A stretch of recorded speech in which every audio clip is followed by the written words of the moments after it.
Stage one, you're at school or college or university or somewhere, and someone mentions something about Forex and you decide to look into it. You watch a few videos around it and you do a bit of experimenting. You open up a small account and you put a small amount of money, maybe $100, $50, something like that, and you have a little bit of a gamble. You have no idea what you're doing. You're just pressing buy and sell for the sake of it. Now, if you win, chances are you're probably gonna get hooked. And if you lose, then you may also get hooked.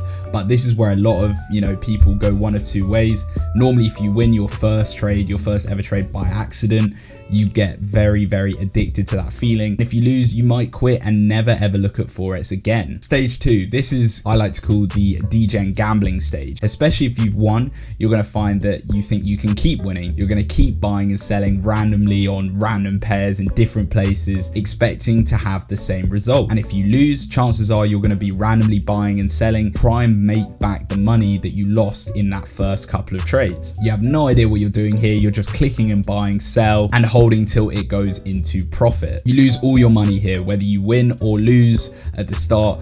Everyone loses their money at this point, and that's why I like to call it the degen gambling stage. Now, at this point, you decide to lock in and start watching some videos on YouTube to try and have some success from trading. Whether you won or lost that first account, ultimately you've lost it all, and so you start looking around on YouTube for different videos and eventually get sucked into signals, because it's a no-brainer, right? You could learn and you can make money at the same time. And so what do? You maybe pay for some of these signal groups, you join some of these free signal groups, and you start taking those signals thinking you're doing the right thing. But actually what you're doing is you're just fulfilling this gambling urge. You still have no idea what you're doing. You still have no idea how to trade. You're just taking it off the back of someone else that's told you they're good at trading and hoping that you make money. Nothing works at all again here, and you lose all your money once again. Now, stage four, this is where most people quit. Whether you won or lost that first account or won or lost with signals, you decide that it isn't for you and you want to quit. But the other way it can go is you realize the power that Forex has. If you can make and lose all this money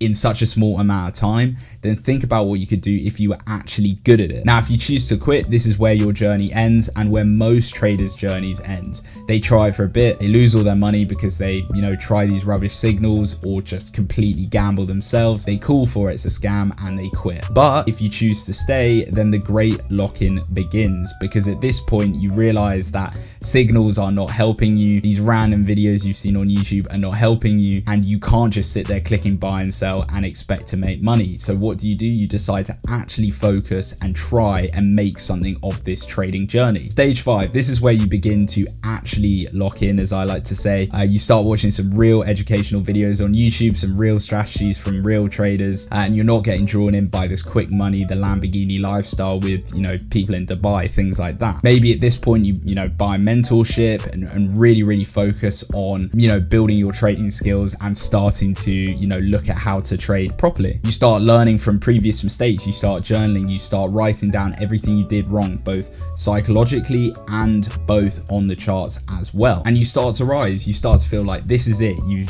built your strategy, you've bought mentorships, you focused on the right videos, and with your journaling, your psychology starts to improve as well. You feel like that, you're ready now to go into the markets, make money, and, forget about your past, about how you got into it and how you, lost a lot of money at the start, because now you have this strategy that you've learned and you've really worked on your psychology by journaling. However, this is where stage six kicks in. You lose all your money again, and it doesn't make sense because you've bought the mentorships, you've got the strategy, you've been working on your psychology, you've been journaling. You're maybe, a year in at this point, maybe a little bit more or less, and so you're, confused why you're not seeing any results. But this is where you come to a realization: you can't just copy everyone's strategies. You need an edge. You need something that's going to set you apart from other traders in the market, right? You need to be better than 95% of traders to make it into that 5%. So you realize that you need an edge, whether that's for your strategy or if that's, more on the psychological side. Either way, it doesn't matter, but you realize that's what you need to do to potentially have a chance of making profit in Forex. Or at this point, you decide it's not for you, and again, you quit. So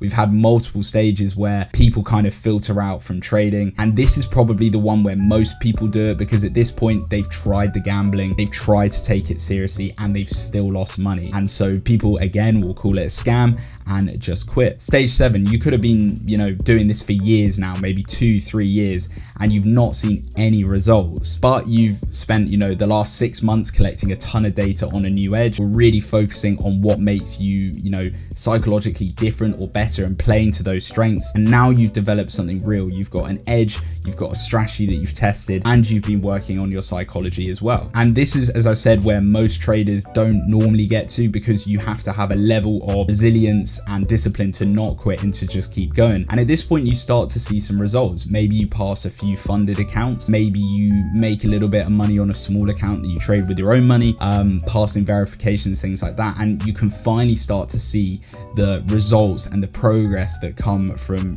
trading Forex. Now, stage 8 happens a little bit down the line, where you eventually realize that you've actually, over the last year, been consistently profitable. You notice that you're not trading for these massive returns. You're starting to make 2 to 3% every month consistently, which over a year is adding up to 20, 30, 40% even, which is really, really good. And again, this is where you need to continue building that strategy, continue developing that edge as the markets constantly change. And this because you spent real time investing into backtesting courses, content, things like that. You've been watching all of this. The key here is to not get complacent. A lot of traders might get complacent and go, oh, I'm making a little bit of money, or I'm passing some fundeds now, I don't need to try anymore, I've got it unlocked. And again, that can cause problems. That can lead to people, burning out with momentum and quitting. But the people that choose to continuously improve and continuously get better start to see even better results at stage 9. At stage 9, you've been trading for a couple years now at this point, and you're consistently seeing results, and it's time to scale up. You want to make the most of this trading journey that you've been on so far. All the times that you quit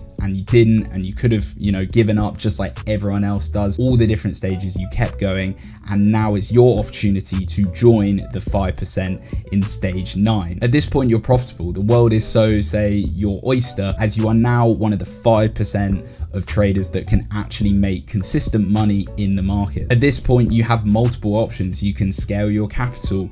You can just continue trading the way that you were, passing prop firms, getting payouts, things like that. Or you can just enjoy the freedom that it brings, the need to just live off your trading. You don't need to do anything else. And you finally got to that point. So by the time that you reach this stage, you have, as I said, become part of that 5%, if not less, of people that did not quit any of those different stages. And you start to realize that not only have you built, your finances through trading, but you've also built your character, you've built your confidence, you've built, resilience, discipline, all the traits that come with it that you can apply to not just trading, but the rest of your life. And at this point, as I said, it's up to you really what you do. You have the skill, you have the psychology, you're part of that 5%, and now you're free to go and do whatever it is that you want and the benefits that come to you that trading provides. So congratulations to you.